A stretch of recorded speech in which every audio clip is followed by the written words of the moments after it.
अस्सलामुअलैकुम, मैं हूं माजिद चौधरी और आप देख रहे हैं मेरे यूट्यूब और फेसबुक चैनल। हमें तुर्किया की आज़ादी के 100 साल मुकम्मल होने के साथ तुर्किया के मुआहदा लुज़ान की मुद्दत ख़त्म होने की दुनिया भर में गूंज सुनाई दे रही है। बहुत से हलकों में ये मौजू ज़ेर बहस है कि जुलाई 2023 में तुर्किया मुआहदा लुज़ान के तहत आयद पाबंदियों से आज़ाद होने के बाद फिर से दुनिया का ताकतवर तरीन मुल्क बन सकता है, जो पहली जंग अज़ीम में खिलाफत उस्मानिया की शिकस्त के बाद आयद की गई थी। ये मौजू भी ज़ेर बहस है कि मुआहदा सीवरे या लुज़ान एक मुइना मुद्दत का मुआहदा है जिसके इख्तिताम की कोई तारीख नहीं। तारीख की जरकू में देखा जाए तो 1517 से 1924 तक खिलाफत उस्मानिया के दौर में 3 बरे आज़मों यानी जनूब मशरकी यूरोप, मगरबी एशिया और शुमाली अफ्रीका पर सल्तनत उस्मानिया का राज था। अर्तुगरुल गाजी और उनके बेटे उस्मान ने मुसलमानों को शानदार और नाकाबिले यकीन फतुहात दिलाकर पूरी दुनिया को हिलाकर रख दिया था, जिसके बाद 600 साल से ज़ायद अरसे तक 3 बरे आज़मों पर सल्तनत उस्मानिया की हुक्मरानी रही। पहली जंग अज़ीम के बाद 24 जुलाई 1923 में एक अमन मुआहदे के नाम पर जंग अज़ीम अव्वल के फातेह इत्तेहादियों और तुर्किया के दरमियान एक मुआहदा तय पाया, जो तुर्किया और बरतानिया, फ्रांस, इटली, यूनान और उनके इत्तेहादियों के साथ किया गया, जिसमें 1920 के सीवरस मुआहदे को ख़त्म करके नया मुआहदा किया गया था। मुआहदे की रूह से खिलाफत उस्मानिया ख़त्म कर दी गई। इस मुआहदे के तहत यूनान, बुल्गारिया और तुर्किया की सरहदें मुतय्यन की गई। कुब्रस, इराक और शाम पर तुर्किया का दावा ख़त्म करके सरहदों का तयन किया गया और इस मुआहदे के तहत जमहूरियत तुर्किया को आलमी सतह पर तस्लीम किया गया।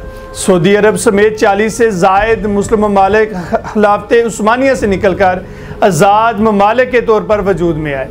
खिलाफत उस्मानिया तहलील होने के बायस सुल्तान को उनके ख़ानदान समेत तुर्की से जलावतन कर दिया गया, हत्ता कि सुल्तान की ज़ाती इमलाक भी जब्त कर ली गई। तुर्की को एक सेकुलर स्टेट करार दिया गया और जमहूरियत तुर्की को आलमी सतह पर तस्लीम किया गया।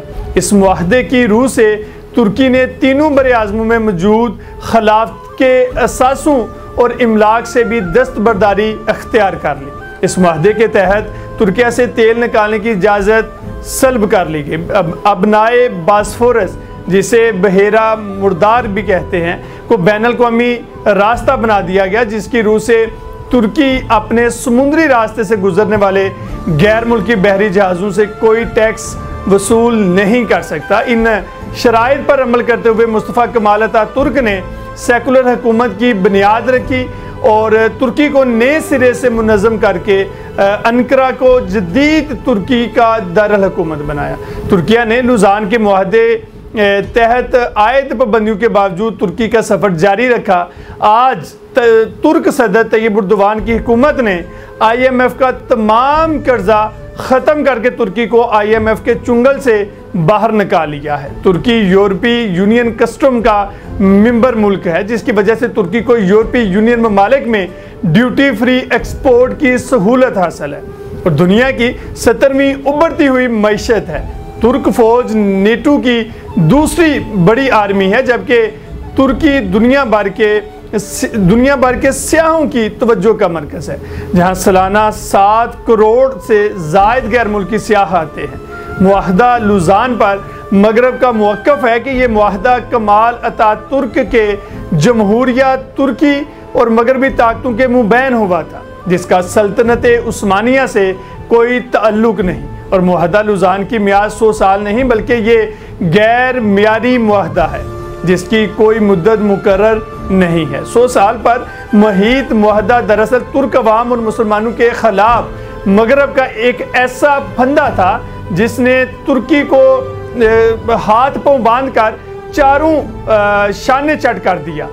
ऐसा वक्त भी आया कि तुर्की में इस्लाम का नाम लेना भी मुश्किल हो गया। इस शर्मनाक मुआहदे में तुर्की को मुआशी तौर पर कमज़ोर करने के लिए अपनी ज़मीन से तेल ना निकालने का पाबंद किया गया। मगरब की साजिशें यहीं ख़त्म नहीं हुई बल्कि आबनाए बास्फोरस को मुफ्त आलमी गुजरगाह करार दे दिया गया, जिसके टैक्स से तुर्की को बहुत फ़ायदा हो सकता था। अब नए बॉस्फोरस दुनिया भर में तजारत को कंट्रोल करता है। इस रास्ते से रोज़ाना सैकड़ों बहरी जहाज़ गुजरते हैं, लेकिन लुज़ान मुआहदे में इसे बैनुल-अक़वामी गुजरगाह करार दे दिया गया था और तुर्की को बहरी जहाज़ों पर टैक्स लगाने से रोक दिया गया था। अब नए बॉस्फोरस की तर्ज की एक आबी गुजरगाह स्विज किनाल के नाम से मशहूर है, जो बहेरा रूम को बहेरा कल्ज़म से मिलाती है। इस समुंदर पर कब्जे के लिए अमेरिका, बरतानिया और इसराइल मिस्र से जंग भी कर चुके हैं और आज ये समुंदर योमिया 15 मिलियन अमेरिकी डॉलर टैक्स जमा करता है। आलमी माहिरीन के मुताबिक तुर्की ने 100 साल तक इस जालमाना मुआहदे पर अमल किया, लेकिन 2023 में मुआहदे से निकालने के बाद अपनी सरजमीन से तेल और दीगर मदनियात निकालने के अलावा अब नए बॉस्फोरस पर टैक्स लगाकर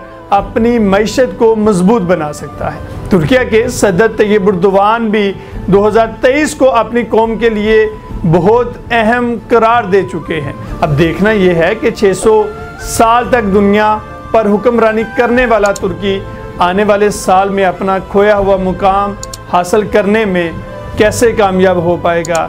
अपने मेज़बान माजिद चौधरी को दीजिए इजाज़त। अल्लाह हाफिज़।